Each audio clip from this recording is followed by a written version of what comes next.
Disabling two-factor authentication on DoorDash can help streamline your login process.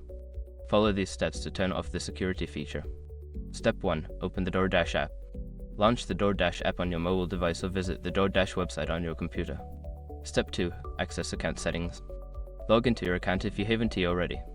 Navigate to your account settings, usually found by tapping on your profile icon or selecting the menu option. Step 3. Find security settings. Within the account settings, look for a section labeled Security or Privacy. This is where you can manage your two-factor authentication settings. Step 4. Disable two-factor authentication. In the security settings, locate the option for two-factor authentication. You should see an option to disable it. Follow the prompts to confirm your choice. Step 5. Save changes.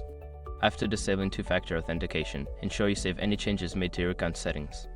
You may receive a confirmation message indicating that the feature has been successfully turned off. By following these steps, you can easily disable two-factor authentication on your DoorDash account. Remember to keep your account secure by using strong passwords and monitoring your account activity.